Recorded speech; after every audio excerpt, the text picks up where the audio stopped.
Hi, how you doing? Good morning, good afternoon, good evening, whenever this finds you. But for me, it is a beautiful spring morning, and I would like to talk to you about signs. I know that I shared an incredible story already, the Pennies from Heaven recording that I shared, but I have something that just happened recently that I would love to share with you. The reason is that this morning I received intuitive information that this incredible sign and something else that happened during meditation is not just for me, it's for the collective, and we are all one. So I'm here. If this resonates for you, it's for you as well. So a little backstory. I have a real connection with my dad with four-leaf clovers. It was something that occurred in my childhood, and then in 2006 I had a phenomenal experience that I've written about. It's on my new Substack page. I will put a link on my Instagram profile and probably on YouTube so that you can find my Substack if you would like to read about it. But this happened now 20 years later, and I just had an incredible experience. On March 20th, I was letting my dog out, and I looked down and I found a four-leaf clover. And this is in a small backyard where I have lived for 26 and a half years, and I have never found a four-leaf clover here. So I was just delighted and immediately felt it was connected with my dad. I also have a four-leaf clover connection with my sister, but primarily with my dad, and that's how I feel this particular sign or event, how it's related, was with my dad. So then on April 8th, which would be 19 days later, I was in my backyard again, and I found another one. Now, this isn't super surprising just because four-leaf clovers are a genetic mutation. So if you find one in a patch, odds are you'll find another one at some point. But I was still thrilled. I connect them deeply with my dad, and the fact that I had never found one in this backyard and now I have found two. Yummy, good stuff. So then on April 15th, I was with my partner and we were walking my dog around the property surrounding where he lives. And we were down in this large, lovely pasture, and my dog, Dave, best dog in the world, shout out to Dave, he stopped and he was sniffing this area, and I didn't see anything particularly interesting, but I don't have a dog's nose. So I leaned over to see what it was he was smelling, and you guessed it, another four-leaf clover. This was now on April 15th. So March 20th to April 15th, I had now found 3 four-leaf clovers, and this one was not in the same patch. And it appeared that my dad was helping Dave help me find it in this very large pasture. So yay. Then on April 21st, which would have been my dad's 76th birthday, I was once again in my backyard, and I looked down and I found another one, and then another one, and another one, and another one. On my dad's birthday, I found 4 more four-leaf clovers. So from March 20th to April 21st, I found 7 four-leaf clovers. Thank you, Dad. It was amazing. So if four-leaf clovers resonate for you, please see this as your way of stumbling across, well, not just 1, but 7. And you'll feel it if this is for you. If it's not, or even if it is, I will continue to repeat myself and encourage you to ask your loved ones for signs. I feel like we are always receiving them, or they're always providing them rather, but whether or not we receive them is a whole other story. Do we have the eyes to see in that particular moment? Are we in flow state? And by that, I'm referring to when we're at a slightly higher vibrational frequency. We're definitely not lost with our blinders on in the to-do, this to do, this to do, and I'm there quite often.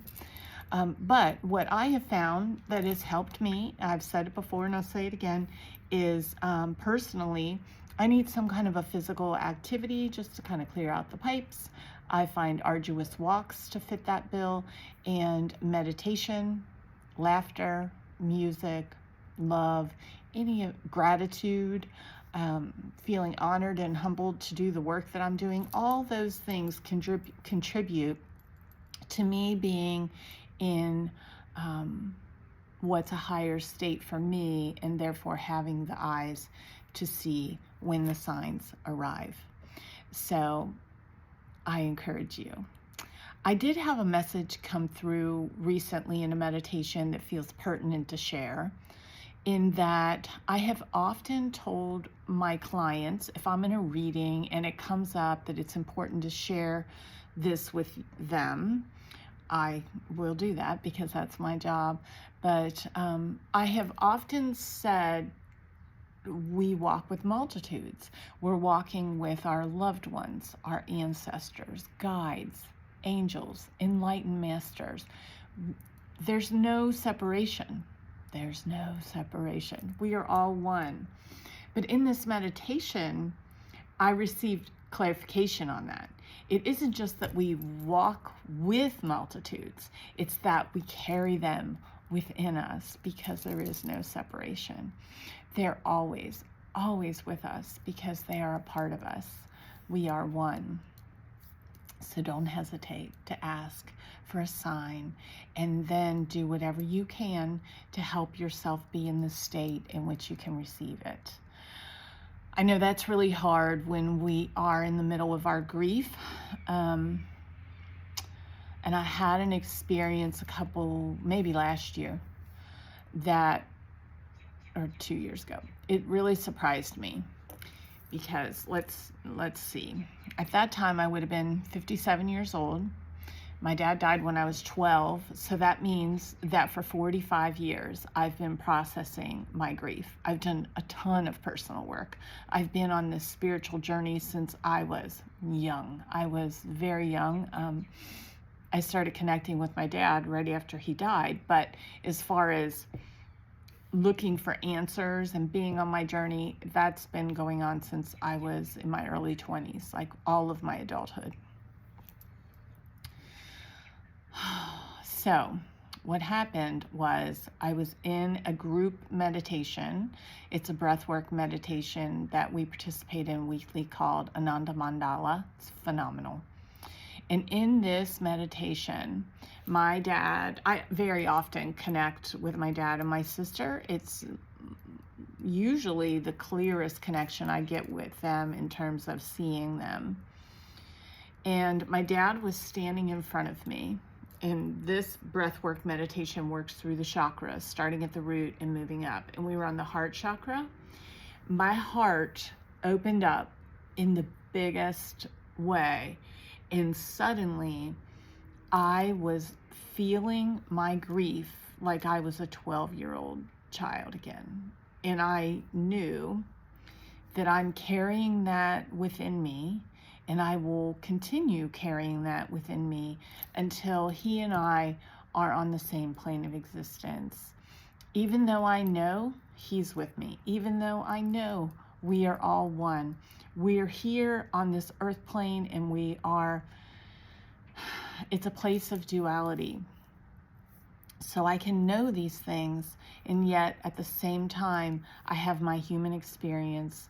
And in my human experience, that grief is exactly the same in my heart. So I know that can be kind of depressing to think, oh, this grief is going to be with me for forever. It's not going to change. The good news is that we can learn how to connect with our loved ones and have this continued relationship. It doesn't change it. We wish they were still here to hug and to laugh with and to just wrap them up. But in the meantime, I'll take it. I will take it. So I know that we're all still, the grief doesn't go away. We carry it with us. We learn how to live with it.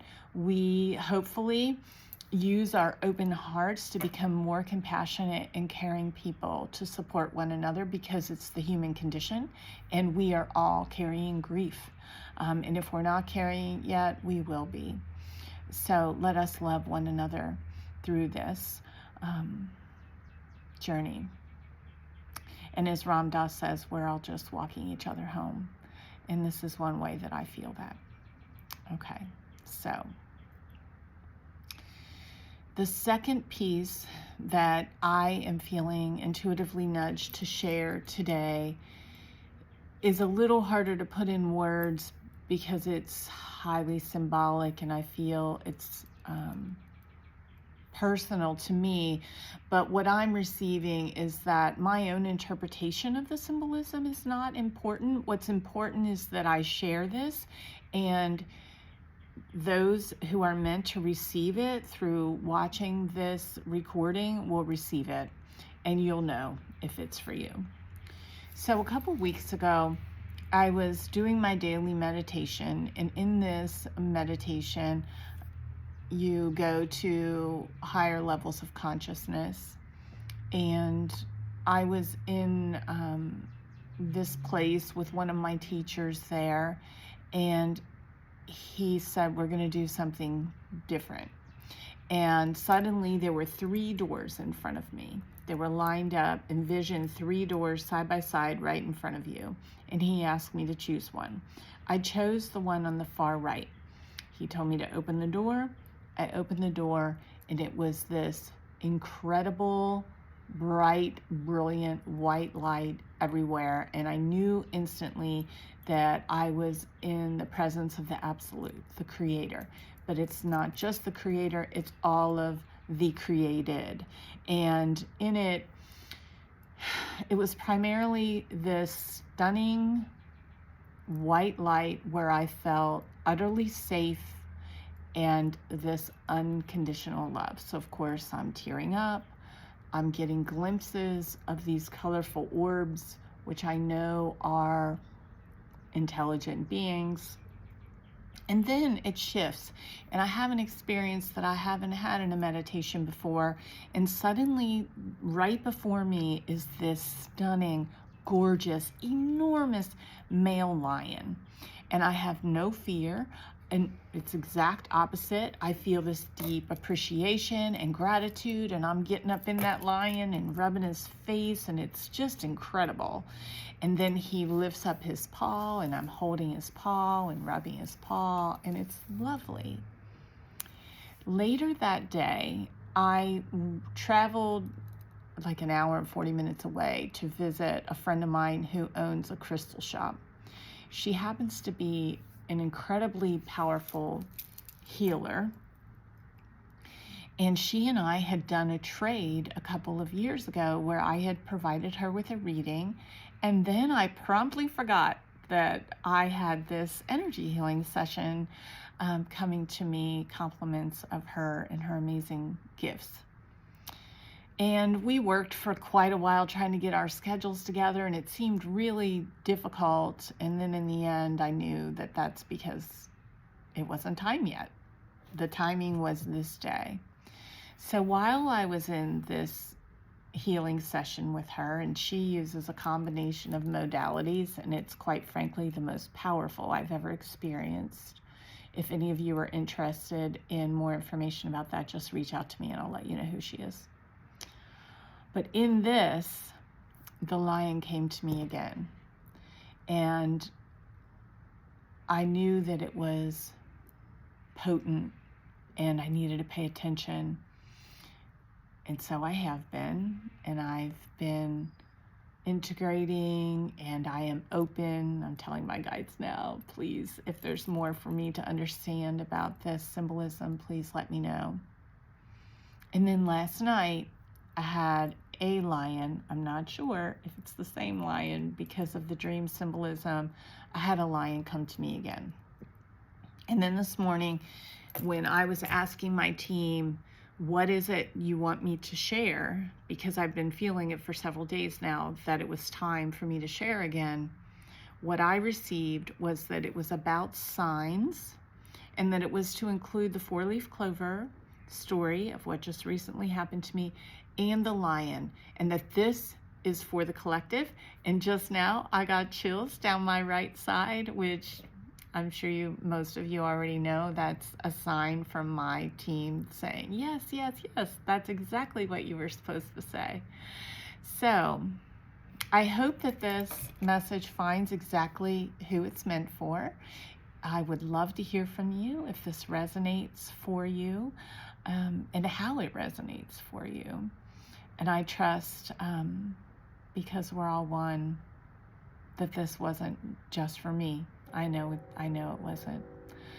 So remember to ask your loved ones for signs. Honor your grief. Know that you're carrying it with you, but that it can also help you. It can be an instructor for your own path as you look for healing. Again, not that it's ever going to go away, but it can also blow your heart wide open and allow you to recognize that it's important for your own healing to do what you can to aid others in their suffering. Until next time, peace.